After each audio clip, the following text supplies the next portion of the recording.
नमस्कार, आप देख रहे हैं आरजे रमझाझर और मैं हूं पुखराज सिंह। बीते दिनों कृष्ण जन्माष्टमी का पर्व बड़े ही धूमधाम के साथ देश और प्रदेश में मनाया गया। श्री कृष्ण युगों युगों से हमारी आस्था के केंद्र रहे हैं। वे कभी यशोदा मैया के लाल होते हैं तो कभी ब्रज के नटखट कान्हा। इस दौरान जन्माष्टमी का यह पर्व यादव समाज के लिए भी बहुत ही महत्वपूर्ण बन पड़ता है। इस दौरान हम एक आपको विशेष जानकारी देने वाले हैं, जिसमें वो वीर जिसने युद्ध में दी पृथ्वीराज चौहान को करारी मात। जानिए कहानी बुंदेलखंड के योद्धा आल्हा उदल की। इस दौरान आपको बताएं कि जन्माष्टमी के इतिहास से जुड़ी हुई कुछ बातें आपके साथ शेयर करने वाले हैं।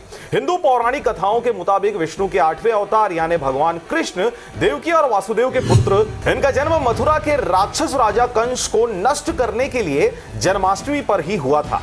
कंस देवकी का भाई था।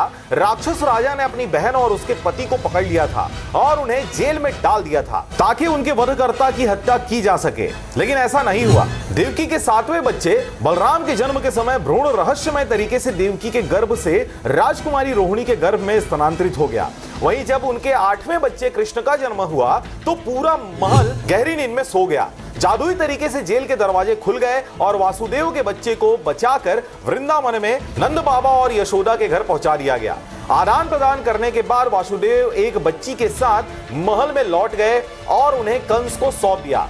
जब दुष्ट राजा ने बच्ची को मारने की कोशिश की तो वह दुर्गा में बदल गई और उसे उनके विनाश के बारे में चेतावनी दी। इस तरह कृष्ण वृंदावन में बड़े हुए और बाद में अपने मामा कंस का वध किया। भगवान कृष्ण के जन्म को जन्माष्टमी के रूप में बड़े ही धूमधाम के साथ मनाया जाता है। हिंदुस्तान का इतिहास अनेकों वीरों के शौर्य और साहस की गाथाओं से भरा पड़ा है। महाराणा प्रताप, छत्रपति शिवाजी, रानी लक्ष्मीबाई, पृथ्वीराज चौहान और न जाने कितने ऐसे नाम हैं जिन्होंने इतिहास के पन्नों पर अपनी वीरता की अमिट छाप छोड़ी है।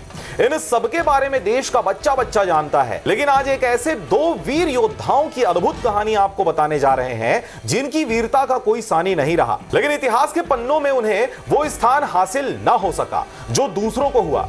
बात कर रहे हैं हम बुंदेलखंड की मिट्टी में पैदा हुए दो भाइयों आल्हा और उदल की। तभी तो कहा गया है, अरे बड़े लड़ैया मोहबा वाले जिसकी मार सही न जाए, एक को मार दी मर जाए, तीसरा खौफ खाए मर जाए, अरे मरे के नीचे जिंदा लोग ऊपर लोथ लई लटकाए। 12वीं सदी में बुंदेलखंड के महोबा के दशरथपुरवा गांव में जन्मे ये दोनों भाई बचपन से ही शास्त्रों के ज्ञान और युद्ध कौशल में निपुण होने लगे थे। इन दोनों भाइयों के पराक्रम को देखते हुए इन्हें युधिष्ठिर और भीम का अवतार भी कहा जाता था। आल्हा और उदल भाइयों की वीर गाथा आज भी बुंदेलखंड में गाई जाती है और इसमें दोनों की दशराज और दिबला के पुत्र बताया जाता है। दशराज चंदेल वंशी राजा परमल के सेनापति थे। इस दौरान आपको बताएं कि मां दुर्गा के भक्त थे आल्हा और उदल। आल्हा मां दुर्गा के परम भक्त थे और कहा जाता है कि उन्हें मां की तरफ से पराक्रम और अमरता का वर मिला था। आल्हा और उदल दोनों भाइयों में बहुत ज्यादा स्नेह था और अगर एक भाई का मुसीबत आती तो दूसरा उसके सामने चट्टान बनकर खड़े हो जाता था। कवि जागनी की कविता आल्हा खंड में इन दोनों भाइयों की लड़ी गई 52 लड़ाइयों का वर्णन किया गया है। आल्हा ने पृथ्वीराज चौहान को दिया था जीवन दान। जी हां, आपको बताएं कि आल्हा और उदल दोनों का अंतिम युद्ध दिल्ली के शासक रहे पृथ्वीराज चौहान के साथ हुआ था। 11वीं सदी में बुंदेलखंड विजय का सपना लेकर पृथ्वीराज चौहान ने चंदेल शासक पर हमला किया था। उस वक्त चंदेलों की राजधानी महोबा थी। बैरागढ़ में हुई भीषण लड़ाई में आल्हा के भाई उदल को वीर गति प्राप्त हुई थी। इसके बाद आल्हा भाई की मौत का खबर सुनकर आपा खो बैठे और पृथ्वीराज चौहान की सेना पर कहर बनकर टूट पड़े।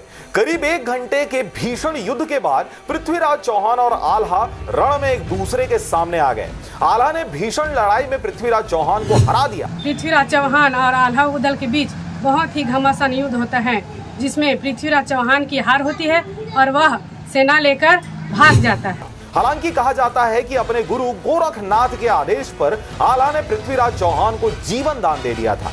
इसके बाद आल्हा ने संन्यास ले लिया और मां शारदा की भक्ति में लीन हो गए। आज भी बैरागढ़ में मां शारदा के मंदिर में मान्यता है कि हर रात दोनों भाई आल्हा और उदल मां की आराधना करते हैं।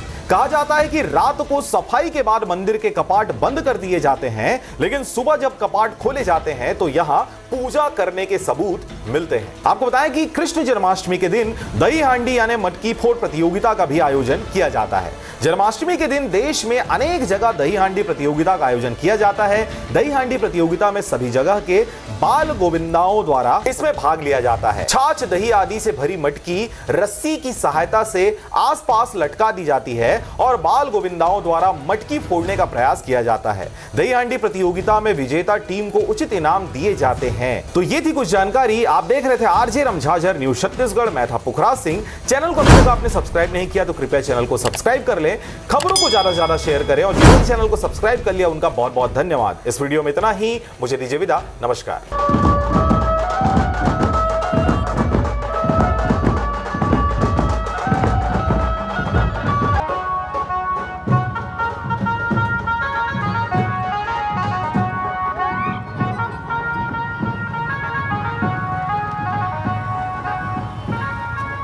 देखो ये गरीबी, ये